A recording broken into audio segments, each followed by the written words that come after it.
మినపసులు తయారు చేయడానికి పచ్చిమినపప్పు ఈ కప్పుతో 3 కప్పులు, ఈ కప్పు 250 గ్రాములు, పంచదార కూడా 3 కప్పులు, 250 గ్రాములు.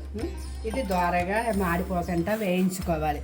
మేము వేయించిన పప్పుని చల్లారిన తర్వాత మిక్సీ వేసుకోవాలి. ఆ మిక్సీ వేసిన పిండిని పంచదార 3 కప్పులు మిక్సీ చేసుకుని అది ఇది కలిపి నెయ్యి వేడి చేసి అందులో పోసి కలుపుతూ ఉండలు చేసుకోవాలి. ఇలా కలుపుకోవాలి. సో ఎంత మినపప్పు అయితే పడుతుందో అంతే పంచదార పడుతుంది. పంచదార అంతే. నెయ్యి ఇలా కాచుకోవాలి.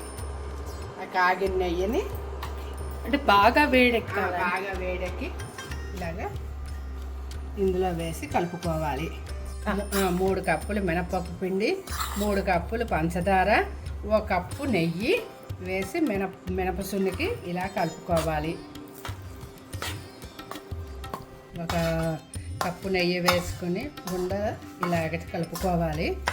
ఉండ ఇలా వచ్చిందాక చాలకపోతే మరి కొంచెం నెయ్యి వేసుకోవాలి అంతే. ఇలా కలుపుకొని ఇలా ఉండ చేసుకోవాలి.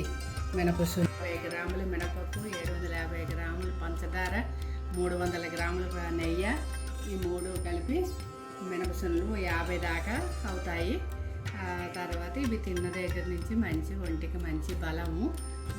అందుకే మీకు నచ్చితే జీడిపప్పు, కిస్మిస్లు నేతిలో వేయించి మీరు అలంకరణ చేసుకోవచ్చు. లేదు అనుకుంటే మీ మామూలుగా ఇలాగ తినవచ్చు. చాలా రుచిగా ఉంటాయి.